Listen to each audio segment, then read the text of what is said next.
You're scared? You're fucking scared? Huh? You're fucking scared?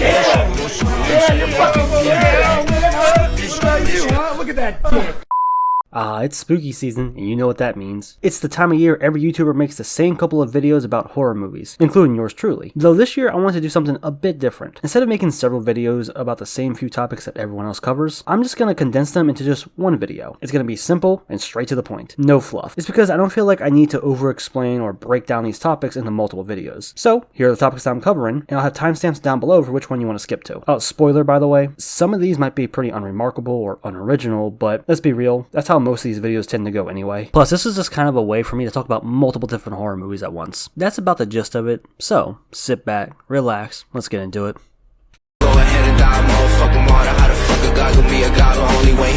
First up on the chopping block is a topic as old as cinema itself, and that's remakes. Today we're asking the question, what are the best and worst horror remakes? For me, this is pretty straightforward because my answers really haven't changed over the years. So this is how I'm going to do it. I'll pick 5 for the best remake category, and then 5 for the worst remake category. I'm not going to get too in-depth about it, but I will elaborate a little bit. First is Texas Chainsaw Massacre, the 2003 remake. This shit is just fucking awesome. There's no two ways about it. It's violent, it's gory. R. Lee Hermine has a great performance, and just an awesome antagonist. And of course, this is probably my favorite design for Leatherface. Hell, what more can I say? 2003 Texas Chainsaw Massacre, really solid remake. At number 2, we have the Friday the 13th remake from 2009. This one got a lot of flack when it came out. Like, it's actually baffling how hated this movie was, which is strange because I loved it back when it came out. It's probably one of my favorite Friday the 13th movies. What I like about it so much is that it basically takes elements from the first 3 movies and condenses them into one film. You get all this stuff about Mrs. Voorhees and her backstory, and then for a while you have Jason wearing the bag over his head like in the second movie, and then he finally gets his hockey mask like in the third. And it introduced a few small things that made it pretty interesting. Like, for example, here, it shows how Jason basically teleports around the whole camp. It shows how there's traps and hidden pathways all over. And he's almost like a hunter in this one. You add on a decent body count, along with some characters you can't wait to see die, and you got yourself a really entertaining movie. Next up is 2004's Dawn of the Dead. Now, I made a video about this a few years ago, I think, going much more in depth, but basically all you gotta know is this. This movie is badass, and is one of the reasons why we had such a renaissance in zombie films in the mid-2000s. It was directed by Zack Snyder and written by James Gunn, so that's actually just really cool. It just takes the same concept as the original and does it again, but this time ramps up the gore and the violence. And of course there are several callbacks to the original Dawn of the Dead, which I did appreciate. So yeah, Dawn of the Dead, pretty fucking awesome. Next is 2011's Fright Night. This movie came out at just the right time, right in the middle of the whole Twilight craze, and it basically reminded people just how violent and cool vampires can actually be. This movie is just very fun to watch. It's hard to describe. It's one of those movies where it doesn't feel like it's ever dragging at any point, and the whole experience from start to finish is just fun. So yeah, 2011's Fright Night, it's a blast. And the last one I would mention is It Chapter 1. I thought this was a fantastic remake. Well, I guess technically it's another adaptation of the Stephen King book, but regardless how you want to classify it, I think it's really good. You have some really creative sequences, and you have some great child actors that really pull it off and sell it. Bill Skarsgård as Pennywise was pretty damn good. Of course, is it as memorable as Tim Curry's Pennywise? No, but I did really enjoy him. It's also a very well crafted and very good looking movie, and I really am a sucker for these creative visual sequences. So yeah, It 2017, great film. Crazy they never made a sequel. So those are my picks for the best remakes. Oh, and I think it goes without saying that John Carpenter's The Thing is a classic and one of the best remakes ever made. It's so good people don't even know it's a remake. But let's move on to the worst. The real question is, where do we even start? Let's start with the one that people really dislike the most, and I'm right there with them. The 2010 Nightmare on Elm Street remake. Sorry, Jackie Earle Haley, just wasn't it. Wes Craven is one of my favorite directors of all time, so seeing this remake just kind of hurt to watch. I mean, besides Freddy's new appearance and the direction they took his character at the end, the movie overall is also just kind of bland and boring, with some really spotty CGI. Like, clearly it was supposed to be the same concept again, I get that, but it somehow just felt very soulless and boring. So yeah, Nightmare on Elm Street, easily contender for one of the worst remakes of all time, but arguably,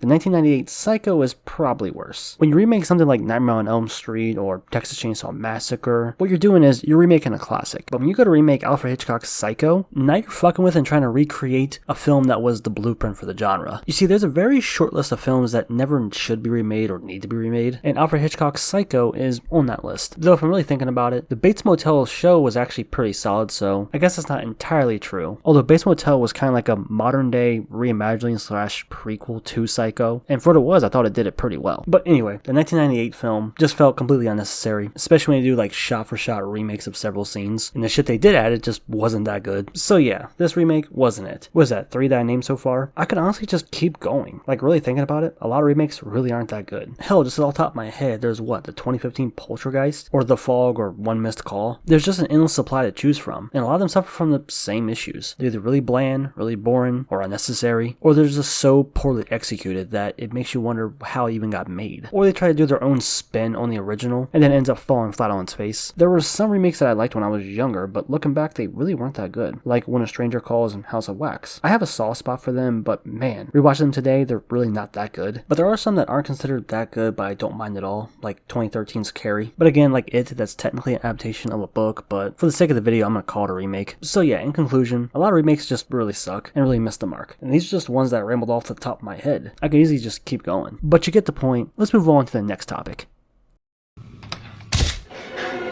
Why did you do that?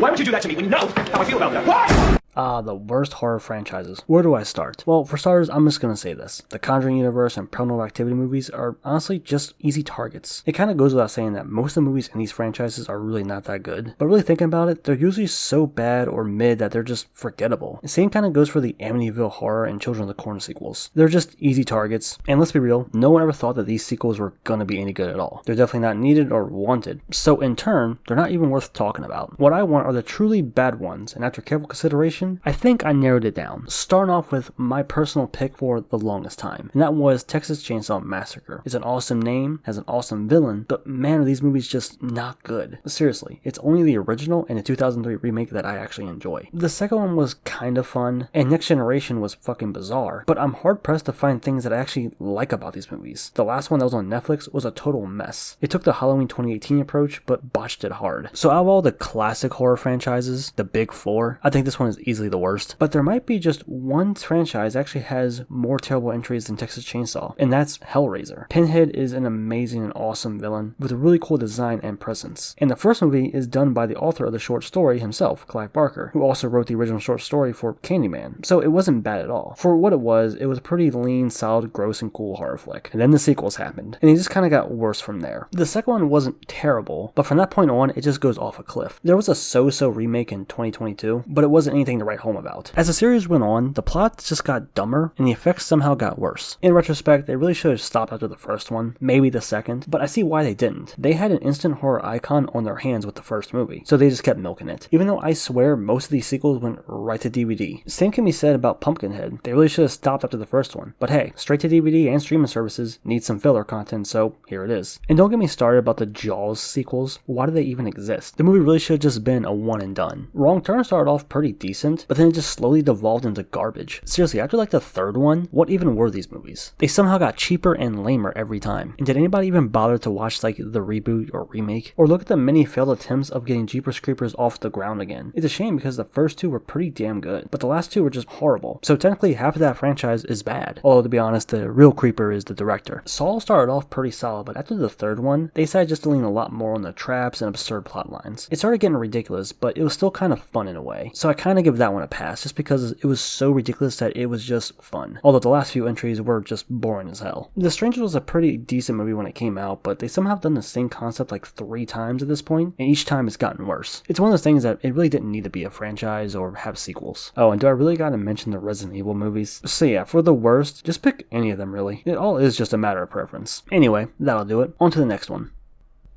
His name is Freddy Krueger, and he loves children, especially little girls. What the fuck? What the fuck?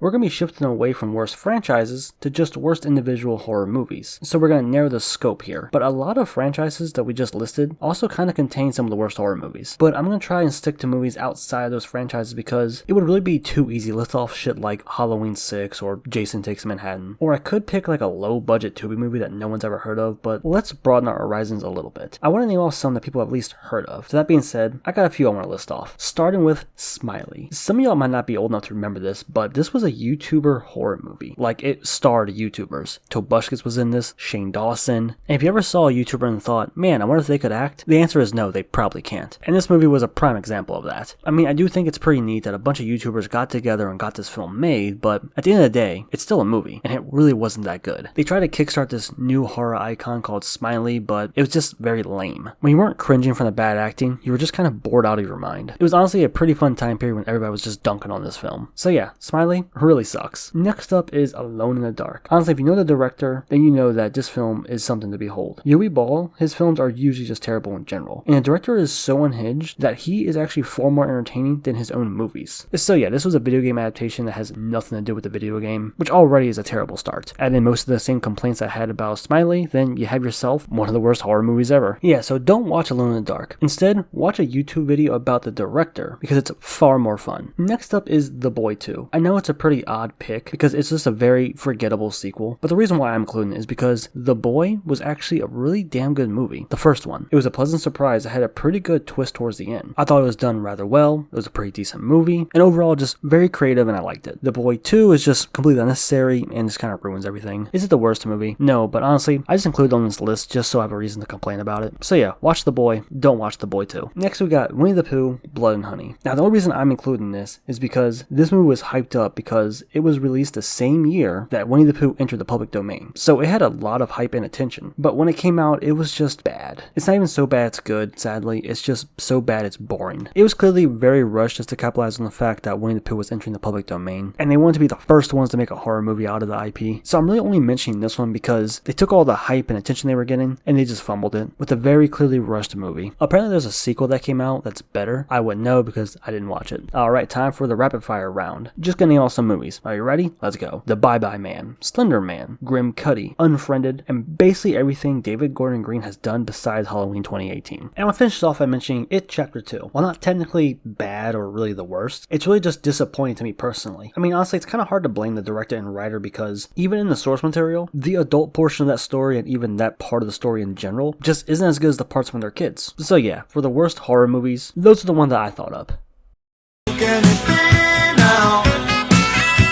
Now let's shift gears a little bit and talk about some must-watch Halloween classics. These are basically movies that people usually recommend that you watch every Halloween. And for some people, they do watch them every Halloween. So really I'm just going to mention some that are my personal favorites, as well as some that really fit the Halloween season, which is a good place to start. Halloween movies that just revolve around Halloween in some way, where Halloween and the season is front and center, usually with the aesthetic or setting. And there's no better place to start than Trick or Treat. This movie is pretty fucking awesome. I mean, it's so good that it was a direct-to-DVD movie, but now it releases in theaters like every year. That's how good this movie is. It's a series of short stories that all just take place in the same night, and they all kind of connect and tie to each other. And it's just a blast to watch. It's funny, it's gory, it's just awesome. Tales of Halloween is also a pretty decent collection. It's really similar to Trick or Treat, but it's not as good. Next up is Halloween 1 and 3. The first one because it's an absolute classic, and it's Halloween in the name, and of course it takes place on Halloween. I feel like this is a lot of people's go-to pick, but I also picked Halloween 3 Season of the Witch because it's really fucking awesome. Now this was back when they were trying to make Halloween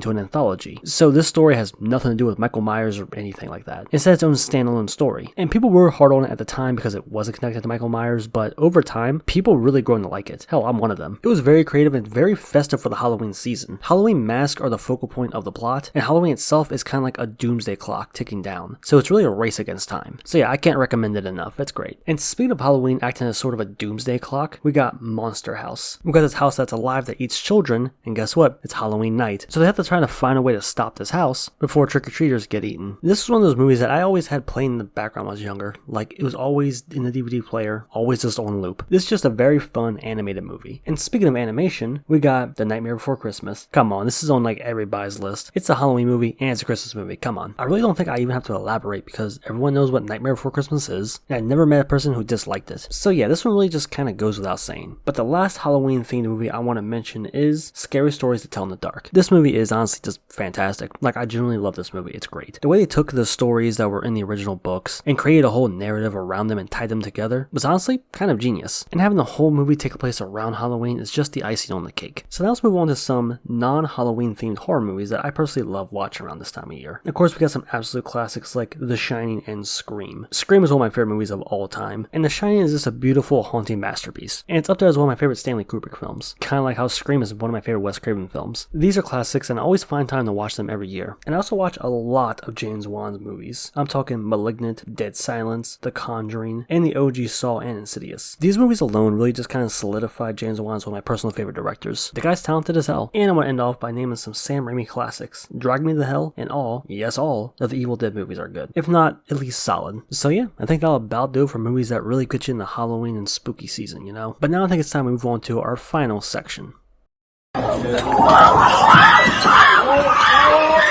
Horror movie hot takes. Oh boy, this is gonna be fun. So like most hot takes, some of these are gonna be very tame or unoriginal, or just lukewarm at best. But then there will be a few that really just set some people off. So I'm gonna go ahead and start listing them off just to see how it goes. Dr. Sleep really isn't that good and probably Mike Flanagan's weakest movie. I found it to be mostly disappointing. And in general, I actually wasn't a fan of how they expanded the world and the lore of The Shining. I feel like it was a story that didn't really need to be continued anyway. Though granted, that is more on Stephen King than it is on Mike Flanagan because it is adapting his book. And in general, there are some Stephen King isms that I just really didn't like his quirky characters with their dumb fucking names. Although I was informed recently that there is a director's cut, so I do want to check that out and see if it changes my opinion. Next is, elevated horror is an annoying and pretentious term, and I roll my eyes whenever I hear someone describe a horror movie that way. I swear it's used by people who almost feel like they're embarrassed to say that they like a horror movie. I mean, I understand why they do it, because a lot of horror movies are very cheap and low budget, and the genre itself is filled with a lot of crap, so they want to try to distinguish this film from another typical horror film, I guess. But most people know that horror itself is filled with a lot of great films, so there's really no need to do that. Like, you would never hear the phrase elevated romance film. Yeah, see how fucking dumb it sounds? But while we're on topic of like titles and not giving horror its due, I'm tired of people being afraid of calling a horror film horror, so they call it a thriller. Like, that's how people describe Silence of the Lambs and Red Dragon, by the way. Same goes for Weapons. It's a horror movie, but I've seen people try to describe it as like a mystery slash thriller, and the same thing goes for Longlegs. Now, of course, there are some movies that kind of toe the line and do definitely more towards thriller than horror, like Nightcrawler and Seven. But come on, just in general, I see movies labeled as thrillers when they're definitely not. All because it seems like people are too afraid to say that they like a horror movie, like it's too lowbrow for them. My next hot take is, just because it didn't scare you, it doesn't mean that it's not a horror movie. This kind of ties into the whole closer to a thriller line that I hear a lot. Sometimes people just want jump scares and such, and think that it has to try to scare you in order to be considered a horror movie. Or some people think that just because them themselves don't find it scary, then it doesn't count as a horror movie. Like, for example, I don't find zombies scary at all, but I still consider George A. Romero's movies to be horror films. Torture porn isn't scary. It's actually gross most of the time, but that's still also a horror film. It just seems like these days, some people think that if a movie isn't actively trying to set up a big scare for the viewer, then it's not a horror film, which we all know isn't the case. Now, it is fair to mention if a movie did scare you or not, but it shouldn't be like the sole metric that quantifies it as a horror film or not. I don't know, if I'm being honest, the whole genre and subgenre and the thriller versus horror argument has been really annoying these past couple years, and it all just boils down to people not wanting to give horror movies their due. Alright, my next hot take is that James Wan is one of the most influential people in the horror in the last 20 years. Love him or hate him, it's honestly true. He's been behind 3 major horror film franchises, and you can very clearly see his impact on the industry. Speaking of which, his last horror film, Malignant, was great. It was a lot of fun and blended several different genres, and was creative as hell. It just sucks that it flopped, because it was definitely aiming to be a new, fresh experience. I know some people have said that his style is kind of overrated or played out, but honestly it's because so many films have copied his styles, especially in the franchises that he helped popularize or make. Like the stuff he was doing in his first 2 Insidious and Conjuring movies have been mimicked to hell. So yeah, now it doesn't look anything special, but rewind to 12-15 years ago, it was pretty damn solid. And my last hot take is, Art the Clown is not that interesting of a villain, and his films overall are not that good, and are only held up by the really good blood and gore effects. I mean, yeah, it's kind of cool that the creator put this character in a lot of different short projects that he did in the past, until eventually led to a trilogy of films that are really popular now, but outside of the blood and gore, Art literally isn't that interesting. He's just a clown. And of course, I forgot to mention that clowns themselves are just really played out in horror. So yeah, I think it's gonna about do it. As you can tell, a lot of this stuff doesn't really seem that wholly original, but honestly, a lot of these videos aren't. It's all the same YouTubers talking about the same movies, just spouting the same opinions, with slight deviations here and there. Ain't nothing wrong with that, I guess, but I figured it was my turn to talk about it. But I wanted to put it all in just one video to condense it all. So I guess I could have gone with much more detail, but I really didn't see the point, considering these topics and opinions have been around for quite a while, because I don't really think I said anything that groundbreaking or really that new. Well, except for in my hot take section. I imagine some of those might rustle some feathers. But yeah, I don't got shit else to say, so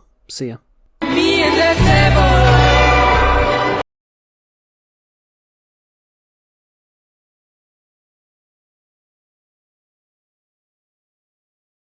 You're the one who gooned the others.